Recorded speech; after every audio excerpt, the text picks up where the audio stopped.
Hello everybody, welcome to another Archetype guide. We have gone through all of the classes, so we are back with Guardians, and today we're going to be talking about Firearms. And the Firearm Archetype, that's the guns. They shoot, they have ammo, and they shoot and shoot. What is the goal of this archetype? I'm going to throw this to you guys, but once again, I always feel like the goal summary is very simple. Like, is shoot your gun more. It's yeah, shoot it's like your hit guns. people with guns. Yeah, you like shoot your specifically guns bullets into fired enemies. from the guns. Yeah, and then use your guns with more ammo or play more guns. Cool, we're all on the same page. shoot the gun. Sweet, sick. Let's talk about some notable guns, probably, if I had to guess about what this archetype's going to have. Yes, this one, as you can tell from the Thompson, actually has like a lot of overlap with the ammo archetype from Green, which gets to be its own one because it's technically different. And we're separating these by color. Mm-hmm. But our first firearm here is the classic 45 automatic, which is came out with the core set, and it was fine then, and it's still a fine choice now. Mm-hmm. This one is like more useful if you want to include a firearms package in your deck, because it only takes up one hand slot, and then like wield a melee weapon in your other hand slot, for example. Mm-hmm. Especially if you have something like you don't want run bandolier or something like that, but it's just a nice middle of the road weapon for you. +1 fight, +1 damage, 4 uses. The upgrade from the Path to Carcosa cycle costs 2 experience. You get +1 punch. You get to ignore the retaliate keyword, which is like not super relevant, but it's a nice to have. It's one of those quality of life upgrades you'll probably be looking at. I just have to say, I do like that when you upgrade your gun, you're like, wait a minute, I don't have to stand right next to the guy to shoot him. I can step back, then he can't hit me. You don't actually, the gun doesn't get better, you just get better at shooting. Yeah, you get better at shooting it. Yeah. And then 45 Thompson, this is like the basic two-handed weapon, where if you can put this in your starting deck and like you're just broadcasting your teammates, so like, hey, I'm doing like a big gun. Sometime, whether you want to upgrade it or take it out entirely for one of the 4 or 5 experience two-hand weapons is up to you. Both of its upgrades are like pretty acceptable. Mm-hmm. The blue one, as we can see on the right here, we're not going to be talking about the green one because it's not blue, but it's also an acceptable option if you're playing Tony Morgan. This one is really nice for upgrade synergies, where you can dump a bunch of upgrade, where it gives you the money to play upgrades after you've committed 6 money to playing it. Mm-hmm. And it also only costs 3 experience, so you can basically get 2 copies of this for the price of one of the higher end guns. Yep. So if you don't want to be so all in on one weapon, then this is a nice choice. But there are definitely some stronger choices, which we'll get to, stronger in a vacuum choices that we'll get to in a second. Yeah, and the thing I also really like about the 45 Thompson is exactly what Travis was saying, how like you're going to put 6 into it, but over time it's going to give you 5 resources back because you're going to be using your gun. If you're not using your gun, why play your gun? And then you can use the resources you get back from it to reload your gun and then get positive resources slowly over time. Mm-hmm. Mm-hmm. Yeah, this card plays very nicely with the extra ammo cards. Oh, Bryn, you love big guns, right? Because this page is nothing but big guns. I'm not saying that every deck that I've played, most of the blue decks that I play end up trying to be big guns, but it's not an inaccurate thought. Yeah. Yeah. So we got our flamethrower here. This one takes up our body slot as well. It's an even bigger gun. Get to shoot it 4 times, get +4, and then we get to deal, instead of the normal damage for the attack, we get to deal 4 divided among any enemies engaged with us. Wow. It's crazy. A lot of damage. Mm-hmm. We got the shotgun.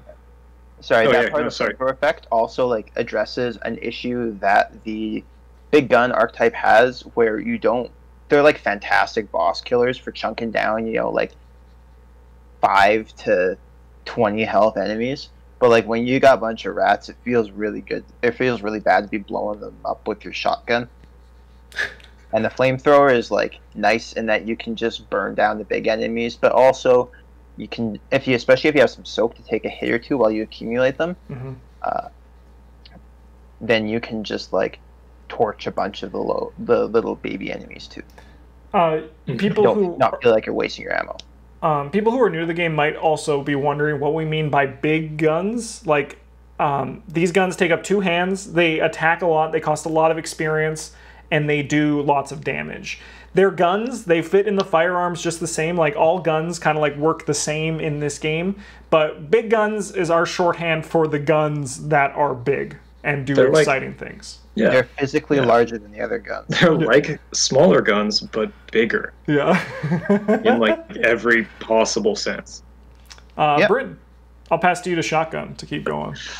All right. So the shotgun gives us only 2 ammo, so we can only use it 2 times without some sort of way to cheat on that.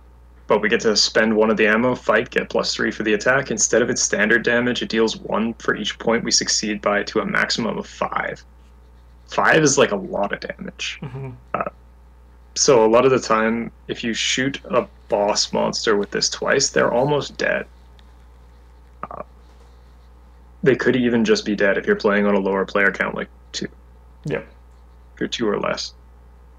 The shotgun could just like 1 round most boss enemies. Theoretically, assuming you succeed enough. However, if the monster is engaged with another investigator and you miss, it deals 1 damage for each point you fail by to a maximum of 5. So you can also one-shot many of the investigators in the game. So with this, the smart choice is to just engage the enemy and not shoot, but the correct choice is always take the risk. That's the correct choice. Still. Yeah. Yeah. Yeah. The lightning gun might be generically the strongest one. We just get 3 ammo, get to fight at +5. The attack deals 2 extra damage. 3 damage is pretty big. 3 damage is high. Yeah. It's a lot. +5 fight is also kind of crazy. It sort of just means you're going to succeed the test. Yeah. Yep. Then we got the M1918 BAR, which is not very good. But it does have a lot of bullets. So we get 8 bullets, and when you spend 1 to 5 of those bullets to fight, and you get +X punch, and instead of its standard damage, the attack deals X damage. X is the amount of ammo spent as a part of the ability's cost. This, notably, does not mean you get +X damage, so if you spend 1 bullet, you will only do 1 damage. Which is a little awkward. But this gun can also, like the shotgun, do some pretty huge damage to a single target in 1 turn. Yeah. And a little more reliably than the shotgun. Yeah, definitely. It does also, like, it does have a lower ceiling clearly than the shotgun does, but you might also be looking at guns and being like, why aren't we talking about the Winchester? The Winchester isn't like normal guns. I think it really pops off with a blessed synergy, but like that's a whole different archetype that the Winchester. The Winchester is not part of the firearms thing in the way these are, in my opinion. No, the Winchester is like very similar to a level 0 Song of the Dead. But I'll tell you what, in Sister Mary, None with a Gun, it's very good. There's definitely crossover though. That's a good example of like synergy between the archetypes, where you can play the Winchester as your primary weapon, and then play firearms supporting cards, and then also have a blessed package to make it definitely like, better. Definitely Make it good. Yeah. Maybe. All right. Custom ammunition. I don't know this card, so I'm going to pass it to someone else. I can talk about some custom of the ammunition is sweet. So custom ammunition is a 3-cost event that you attach to one of your firearm assets. The attached asset gets +2 ammo and deals +1 damage to monster enemies. You might be thinking, I never see monster enemies. And the answer is mostly yes, but when you do see them, they're very big. And that extra damage will help you out quite a lot. 3 is a lot to pay for that, especially after you've already paid a whole pile for your gun. But it is often worth the effort. Heck yeah. It is also a supply, which makes it quite easy to find with things like the backpack, if that is a concern. Yeah. Extra ammunition allows you to place more ammo tokens on your firearm assets, which is super sick because it allows you to shoot your guns more, and that's what you want to be doing with this archetype, because once again, if you're not firing your guns, why are your guns there? Well-maintained is also, like custom ammunition, is an event that you attach to an item you control, limit 1 per asset, and after that item is discarded, you return it to its owner's hand, along with each other upgrade attachment that was attached to it. So this way, if you play a gun, for example, and you can return that gun to your hand if it leaves play, and then if you had custom ammunition on it, say, the custom ammunition would also come back with the gun. Are there any other notable uses for this one, you guys who have played with this card more than I have? You can put it on your weapon and then throw it with Act of Desperation to make money. Yeah. Didn't you also with the grenades, that there's some fun stuff here?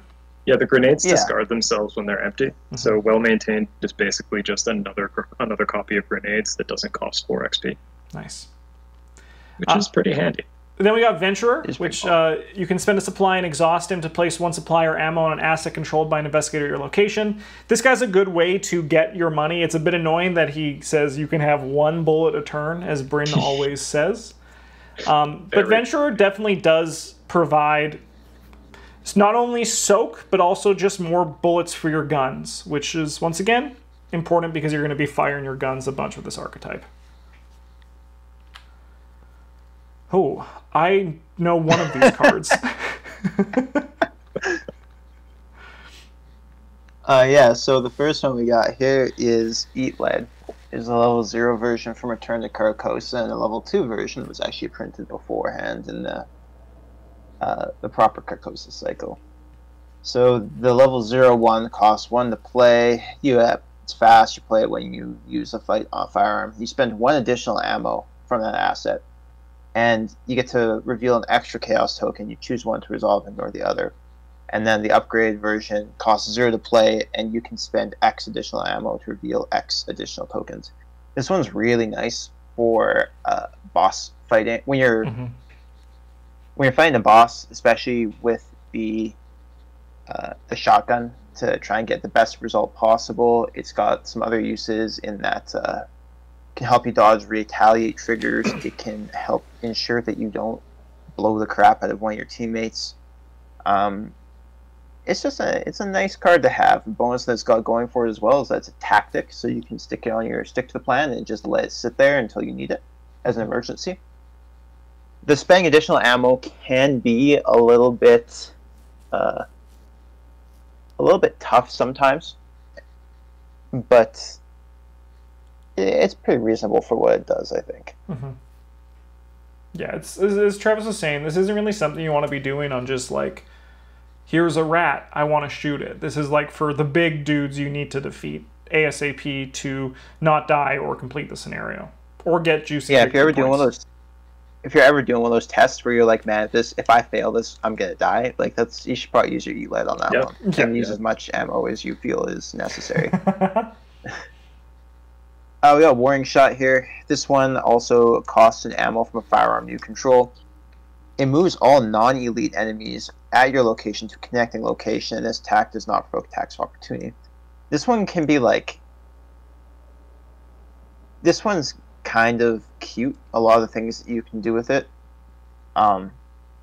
Where you can, like, if your team draws a big pile of monsters, you can taunt them all to you and then use this to dump them in a different location. And be a future problem, and then maybe your Seeker puts down a barricade or something like that and they can't come in.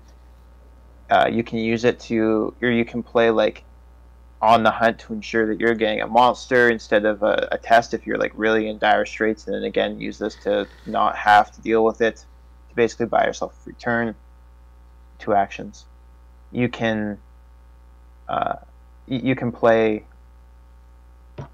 first watch and take all the monsters you can, and then again, it's just delay the issue for another turn. You can use it to dump all the enemies in another location that's safely away from your teammates, and then like maybe toss a stick of dynamite in there, like. Yeah. Yeah. Or like if you have, it's a little pricey for what it does, though. It is like a level 0 card though, so. Yeah, like 2 money and an ammo is kind of a big cost. It probably could have been like 1 money, but yeah. I wouldn't be surprised if this is like a card we get upgraded and return to circle. I was thinking the exact same thing. I think this card is better than. So you look at this. It's one of those cards we look at and you're like, this might be neat, and then you think about it and you're like, this is kind of awful.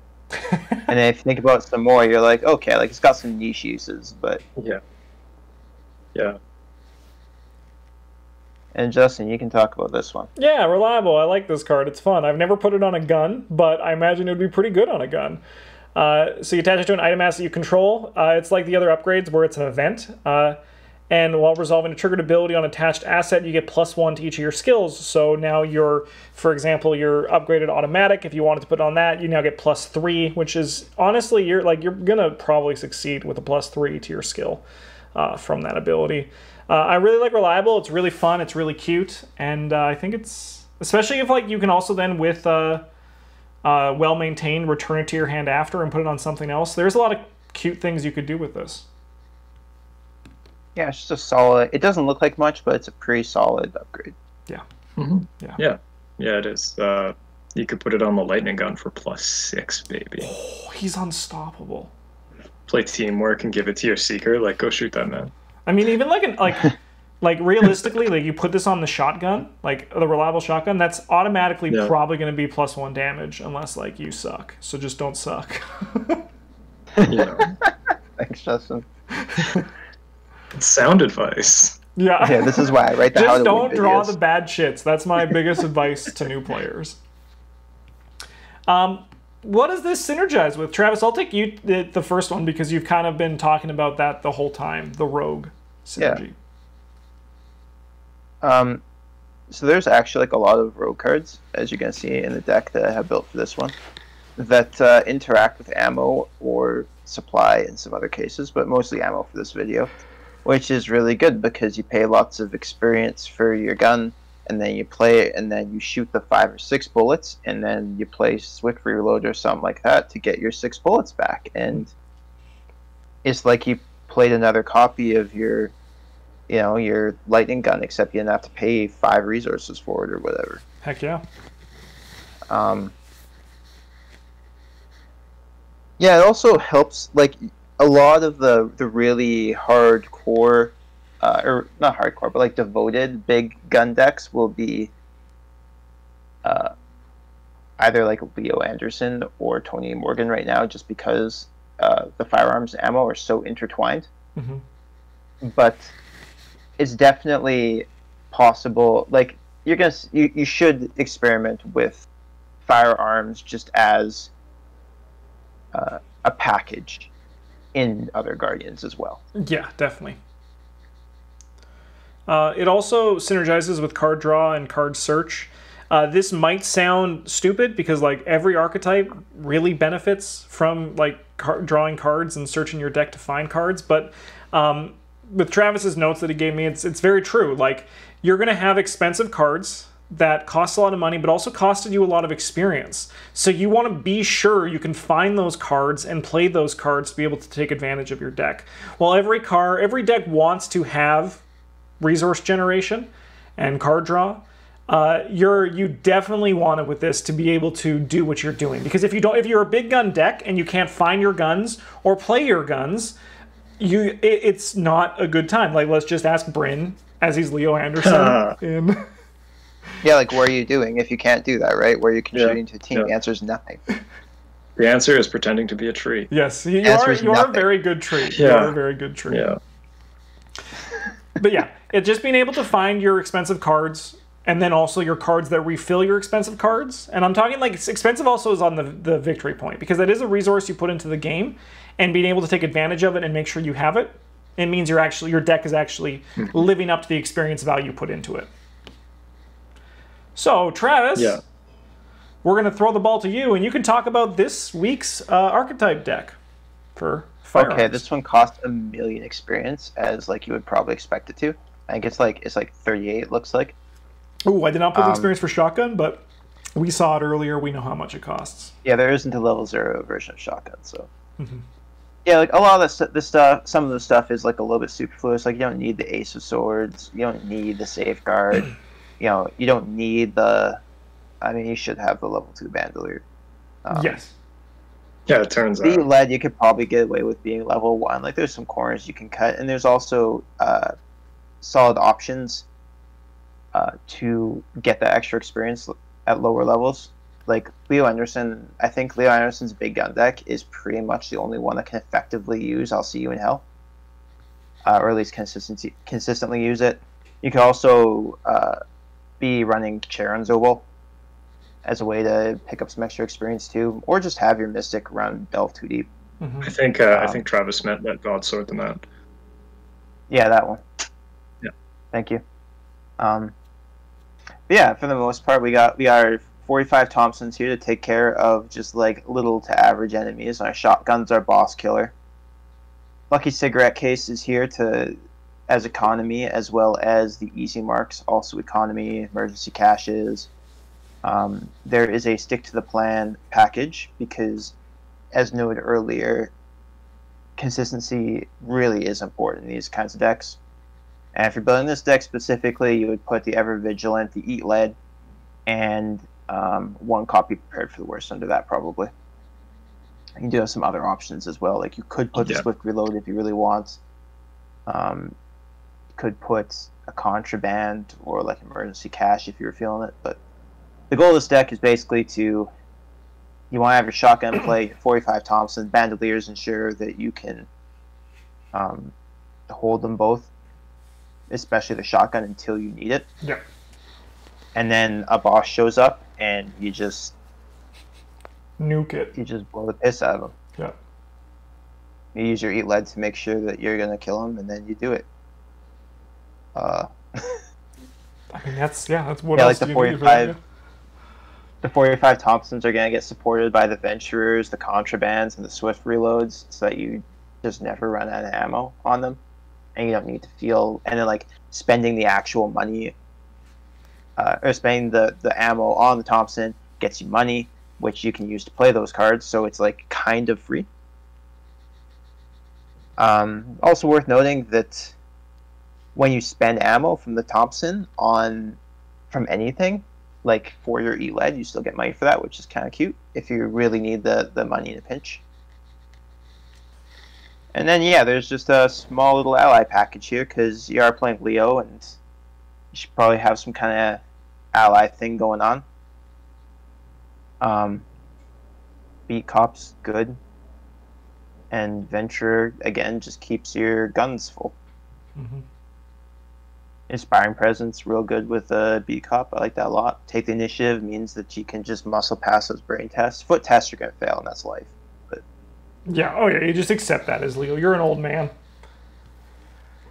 Yeah, it's just the way it is. But yeah, you can find this link down below in the description with the proper experience levels and all that involved. And what do you guys think of the deck list? Do you have any comments on it? This isn't just the Travis show.